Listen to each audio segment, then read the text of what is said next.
Permanent hair colour is a chemical reaction that involves a lot of science. And if you want to get the best from it, then this is important. Hello and welcome to the world of Craig. Yes, that's me, I'm Craig, and this is my channel where we get into all things hair and sometimes a little bit of beauty. I'm out of my polo neck era. Like I've been saying in a few of my videos, spring is a springing. I'm wearing seersucker. Check me out. Now, this is actually one of my colours. If you've seen that video, you know what I'm talking about. There is a video all about colour theory. Goodness me, there's some people waded into the comments on that one.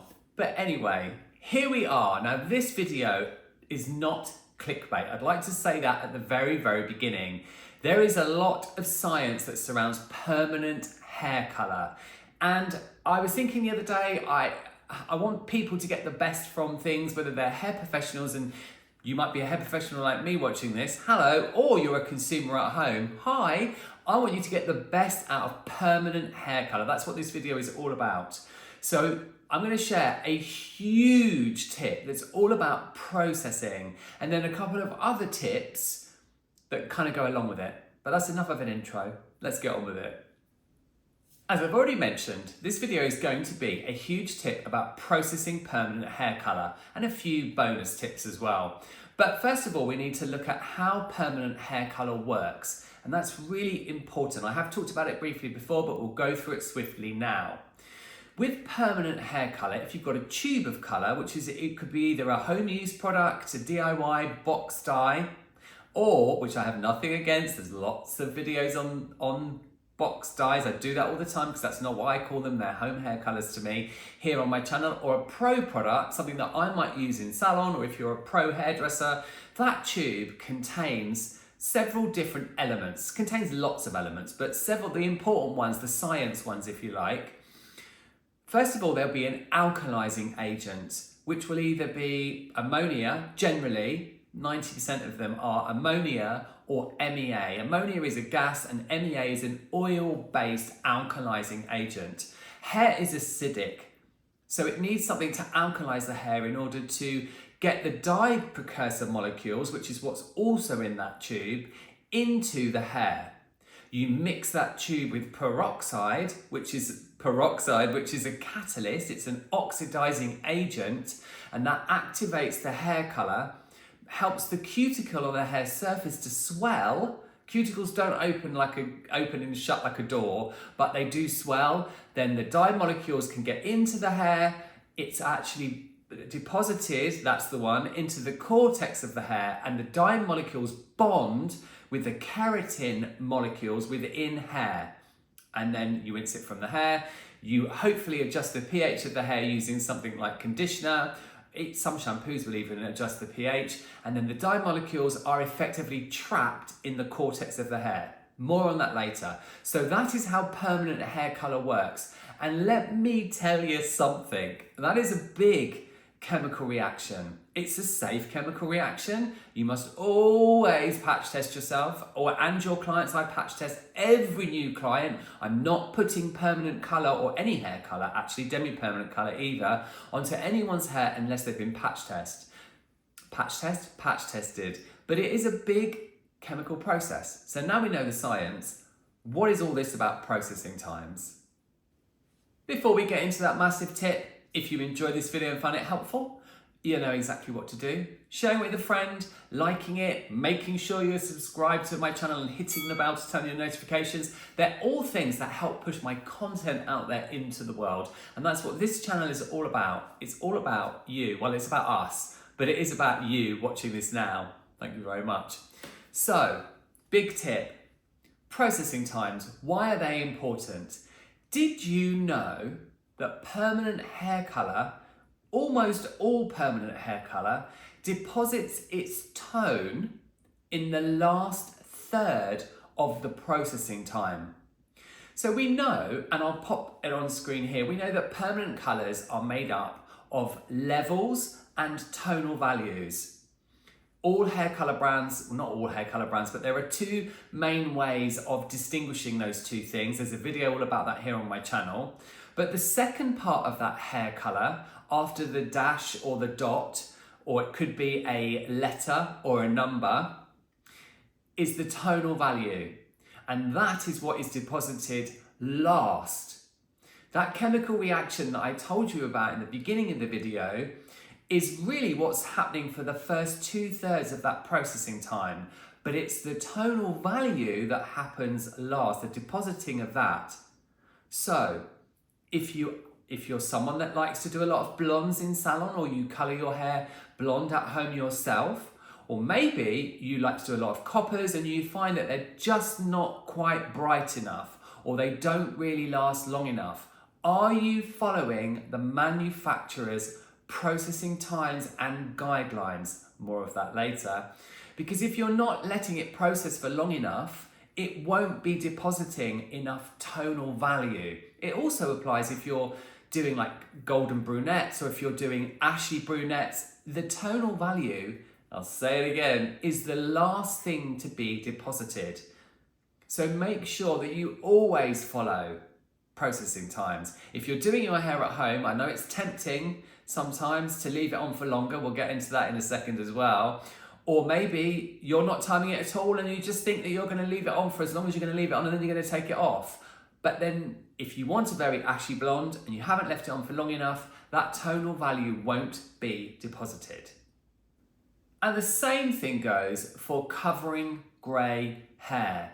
Not all grey hair is created equally. My grey hair, which is coloured with a demi-permanent colour, which still is an oxidative colour, so there's still a pigment going into the hair. My grey hair is very stubborn, so I use Shades EQ Gloss and I leave it on for longer, and I still get a very translucent coverage that doesn't last very long. But if you're using permanent hair colour to cover grey up to 100%, you must follow the processing guidelines, and you really must leave it for the entire time that that processing guideline is, because the first 2/3, as I've already said, of that process is getting the cuticle to swell, it's getting the dye to go into the hair, it's also getting the ammonia or the MEA or whatever it is it's using as an alkalizing agent to disrupt, there's a word, disrupt the internal structure of the hair to get those dye precursors right in. So if you're dealing with grey hair, it's super important to always follow processing times. And whilst we're here talking about this, a couple of little bonus facts. Did you know that no permanent colour has a built-in clock? Has a built-in clock. It doesn't stop working. It continues to deposit and it will continue to do what it does, which is why it's also important that you do follow processing times, because if you leave something for much longer than it's supposed to be on, it could get deeper and darker and more ashy or warmer. It could do all of those things. Of course, the chemical reaction slows down, because what's happening when we're colouring hair permanently is there's oxygen being drawn into the product. That's what the hydrogen peroxide does when it's mixed with the alkalizing agent. So obviously it will slow down over time, but it doesn't stop working completely. And people will tell you that all the time, but it really doesn't. Which brings us on to the very controversial topic of heat. Yes, heat. Heat and permanent colour. Something I do not advocate at all. I just don't. Why would you want to add an outside catalyst, e.g. heat, yes, to permanent colour, which has an alkalizing agent and peroxide, which is actually quite an unstable product? Even though the products that we use as professionals or in home products, they're all stabilized, it's still quite unstable. So then you apply heat, which makes the chemical reaction become, let's use the word aggressive, shall we? Slightly more aggressive.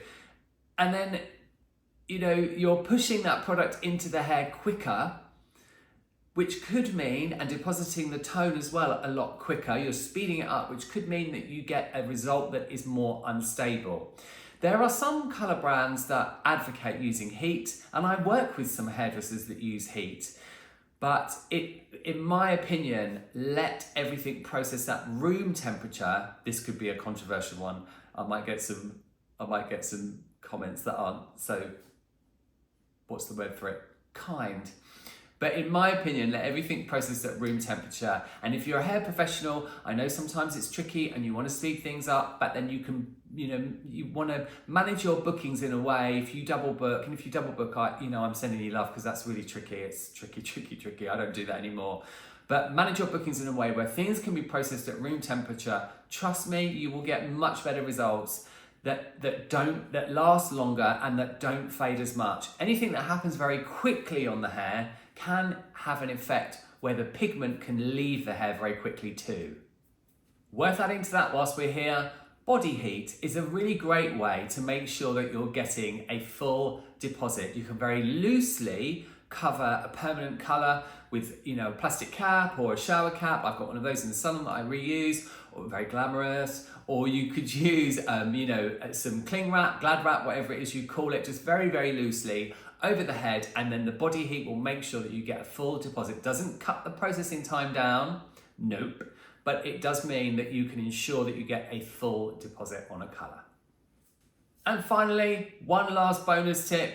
Really, if you want your permanent colour, whether you're a hair pro or you do your hair at home, this is something, if you're a hair professional, something you should be recommending to your clients. If you want your permanent colour to last, something I get comments again and again and again is about colour fading, then you want to make sure you condition your hair.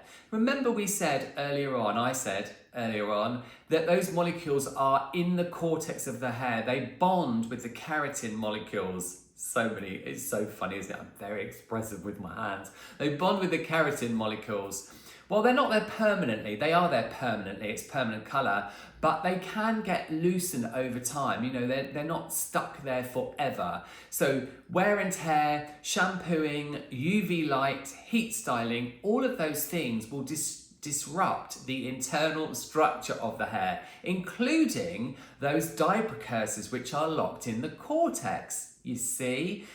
So conditioning the hair means that the cuticle will be smoothed down, it will be less likely to disrupt those colour molecules from oxidation, because it's the oxidizing process that got them into the cortex, and oxidation is all around us. I'm sitting here oxidizing now. That's a scary thought, isn't it? But I am. We all are. So condition your hair and put your hair in the right state, that the cuticle is, smoothed down, the cuticle isn't raised in any way or swollen, and that will make sure, or help to make sure, it won't guarantee it completely, but it will help to make sure that your colour stays fresher for longer.